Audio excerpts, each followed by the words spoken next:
すすきののホテルで起こった頭部持ち去り殺人事件。この猟奇的な犯行に浮かび上がるいくつもの謎。なぜ家族ぐるみで犯行に及んだのか。計画的だったのか。犯行の動機は何だったのか。被害者と加害者家族との関係性は。そしてなぜ頭部を持ち去り保管していたのか。警察が押収した証拠の中には、犯行時の様子を撮影していた動画や手袋をはめた手で切断した頭部を触っている動画も見つかりました。この事件の背後にある闇とはどういうものなのでしょうか。考察も含めながら一つずつ追ってみます。犯行の動機と関係性。2023年7月2日、北海道札幌市のすすきのにあるホテルで頭部のない男性の遺体をホテル従業員が発見し、警察へ通報しました。被害者は62歳の男性で、事件当日はディスコイベントの会場で目撃されていました。警察はホテルの防犯カメラに映った人物を追い、事件発覚から22日が経過した7月24日に遺体損壊などの容疑で田村瑠奈容疑者29歳とその父親で医師の田村修容疑者59歳を逮捕し、後日母親の弘子容疑者60歳も逮捕しました。実行犯とみられる田村瑠奈容疑者と被害者男性は5月下旬にすすきののダンスクラブで初めて出会い、その際ホテルへ行き何らかのトラブルになったようです。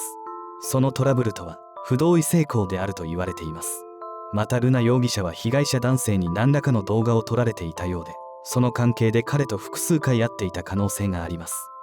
そのトラブルを父親の修容疑者も把握していました。事件の犯行の動機はこの田村瑠奈容疑者と被害者男性との間で起きたトラブルとみられています。犯行に及ぶまで。この事件の首謀者は父親の修容疑者とみられています。近隣住民からは事件前、この修容疑者の特異な行動が目撃されています。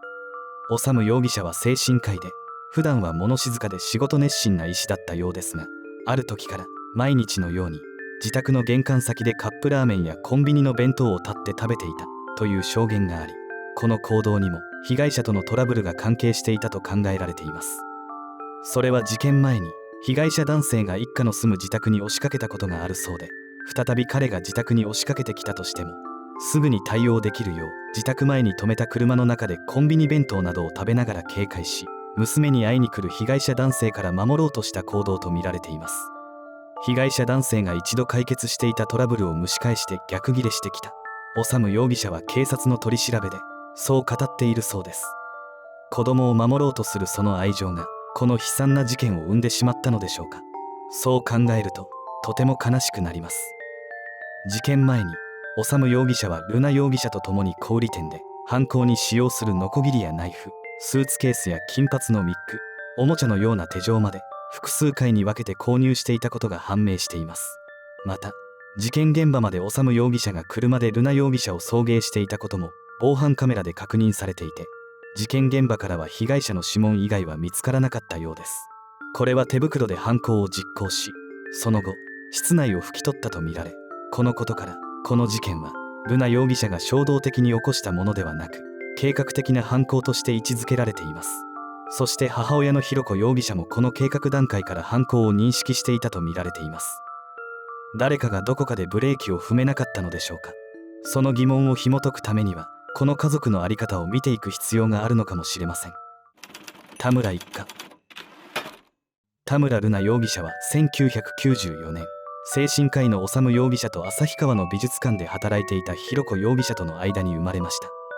幼少期は千葉で過ごし、2004年に今の住まい札幌市厚別区に引っ越します。裕福な家庭で育てられ、父親も母親も瑠奈容疑者を大声で叱ったこともなく、瑠奈容疑者の祖父が過保護じゃないかというくらい溺愛されていました。その祖父が気がかりにしていたのが気難しい持病と表現していたものでした。彼女には気難しい持病があって、突然感情が抑えられなくなって歯止めが効かないんだよな。そうなったら何をやるかわからん。祖父はそう取材に答えていたそうです。瑠奈容疑者は小学校から不登校で、同級生からは少し浮いた存在として見られていました。小学校5年生の時には瑠奈容疑者の服装を茶化してきた同級生をカッターナイフを持って追いかけ、馬乗りになったところで次行ったら刺すからなとカッターナイフを首に突きつけたというエピソードもあります。給食の時には何かゴミのようなものが1ミリでも入っていると、こんなの食べられないと変えてもらっていたそうです。そんな印象から瑠奈容疑者は潔癖症だったと証言されていますが、祖父の過保護すぎるという言葉も頭をよぎります。野菜ごっこという遊びでは瑠奈容疑者が人間役をやり、あなたたちは人間じゃないからと他の子に人参などの野菜役をやらせていたそうです。中学に進学しても不登校は続き、高校では途中で学校へ行かなくなり、最終学歴は中卒と言われています。父の田村修容疑者は札幌市内の総合病院で精神科の科長を務める一方、SNS のアカウントで自身の趣味である音楽活動やコスプレの写真などをアップしていました。瑠奈容疑者のコスプレの趣味は父の影響を受けていたと考えられます。周りからは温厚そうな人、優しい人として通っていたので、修容疑者の逮捕には勤務先である総合病院も寝耳に水状態だったようです。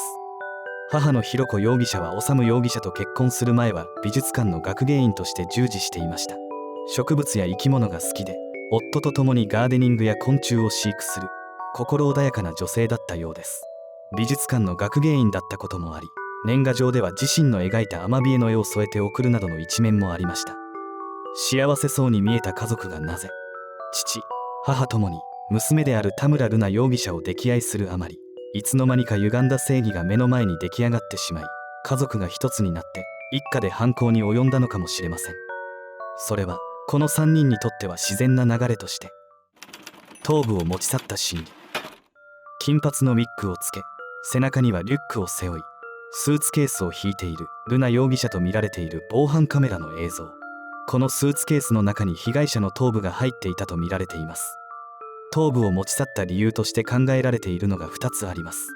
1つが被害者のスマホのロックを解除するため、つまり顔認証させるためだと言われています。瑠奈容疑者と被害者の間で起こったトラブルの中に何らかの動画を撮影されていて、その動画データを消去するためと言われています。